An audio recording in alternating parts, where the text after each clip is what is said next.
Hi, I'm Joni Patry, and welcome to my YouTube channel.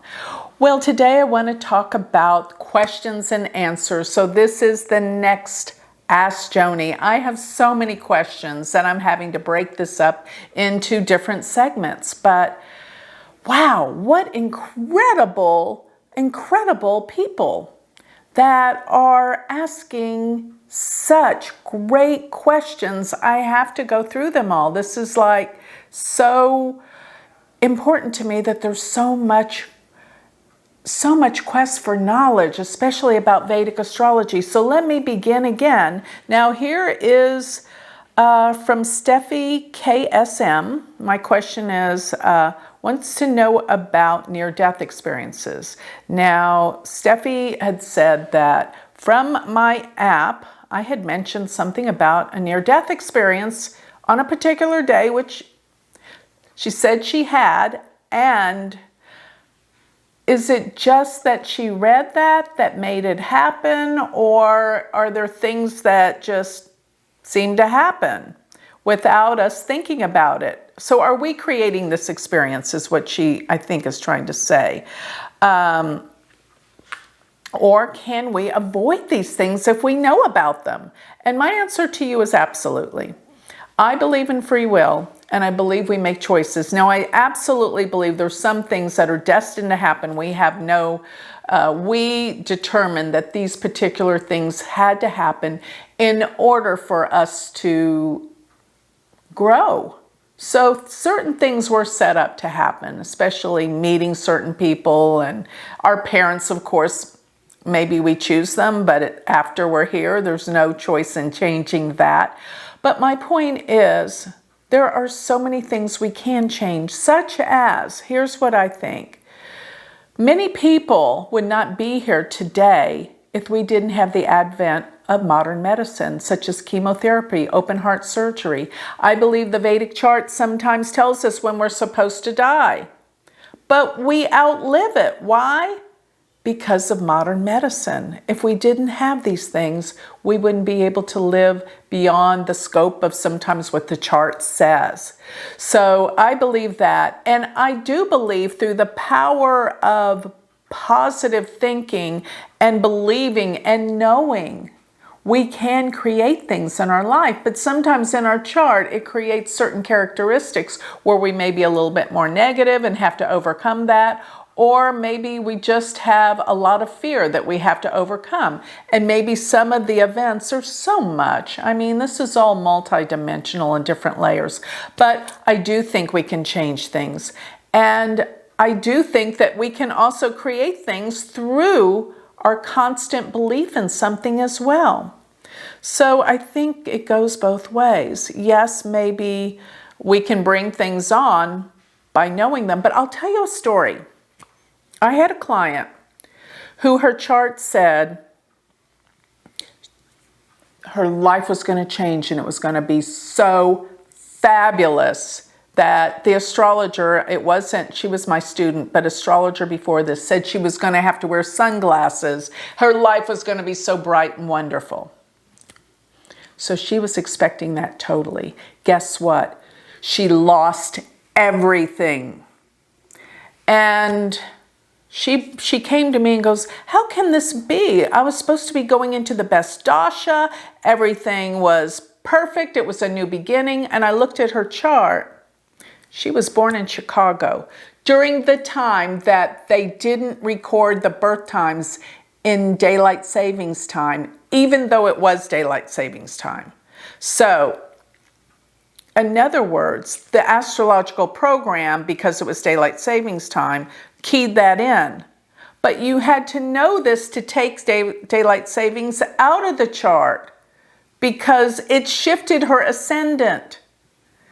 And my teacher told me many years ago, always, if you have someone born in Illinois, Indiana, Iowa, he said the states that begin with an I, around the late 50s and early 60s, that they will record it in standard time, even though there was daylight savings time. So you got to manually take it off. But going back to the whole scenario, she was expecting her life to take off. Well, if if the power of thought in telling her how great her life was going to be would work, then this should have worked. But she lost everything, and I mean everything. It was a nightmare. And she even lost her life eventually. But it turned out that the astrologer was seeing everything was happening in the first house. So that's a new beginning, and it's like greatness. But when I shifted it to the daylight savings time, taking it out, all the planets were in the 12th house of loss. So that's a good example to prove that theory. Okay, let's take another question. So,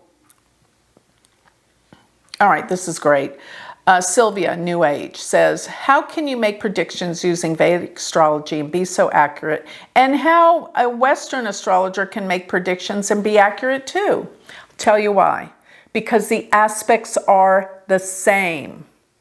People don't realize that, it's like if you're looking at a birth chart and you see Venus's trine or oppose the moon or conjunct Jupiter, or all these aspects that planets make, Jupiter trining Mars, Jupiter trining Rahu, all these aspects in the Vedic chart are also in the Western chart. The aspects are identical.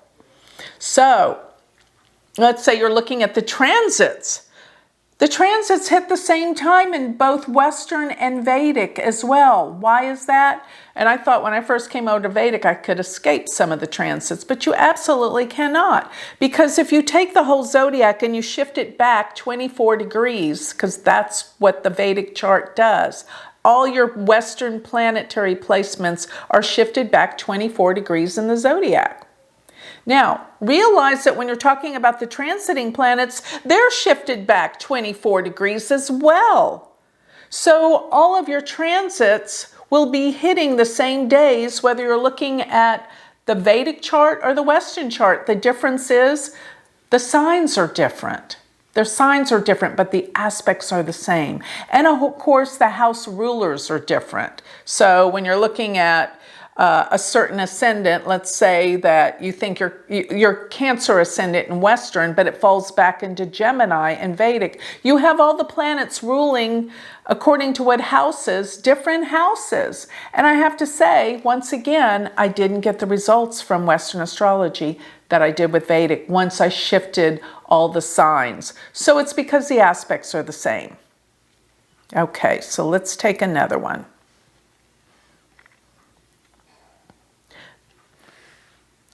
This is from Amy Myers. What is going on with the asteroid passing by Earth this month? The latter 1988 or RO2. And there was another one someone else mentioned. I think it was Adonis or something, which I actually didn't know about. But let me say this. Asteroids are huge signs. If they come into our atmosphere, they're signaling something very, very important. And I've always looked at that. For example, Chiron was an asteroid that came into the Earth's atmosphere in 1977. And what it brought was amazing things. Chiron is the wounded healer. It deals with healing. And guess what came out of the late 70s? Chiropractic. That's same name for healing. Another thing about Chiron, I love this story. I've got to give this story. Think about this. Chiron was the wounded healer. Well, in mythology, Chiron gave the poison arrow to Hercules to kill the great enemies and the monsters. But accidentally, Hercules wounded Chiron, and Chiron was in immense pain, but Chiron was an immortal god. Meanwhile, Prometheus gives fire to the people, and the gods are enraged. So what do? They chain him to the top of a mountain, and they said, there'll be a vulture that eats out your liver during the day, but it'll grow back at night. And the only way you can escape this suffering is if an immortal god gives up their immortality for you. So guess what? Chiron was in so much pain from this wound. All he wanted to do was die. He didn't want to take the pain anymore. So he gave up his immortality to Hercules, and he was released. But I think the whole symbology with Chiron is the fact that Chiron represents deep healing. And what is eating away the liver and growing back? Alcoholism. And in the late 70s is when the first rehab center, the Betty Ford Center, came out and was popularized. So that is the essence of Chiron coming into the atmosphere. All the healing modalities with addictions and chiropractic medicine that came about. So I'll close with that. So if you want to learn more about Vedic astrology, if you want to take this to the next level, please check out my university, my online university. It is University of Vedic Astrology.com. Or if you would like to receive my free newsletter, or you would like to get a consultation, go to my website, which is galacticcenter.org. Thank you.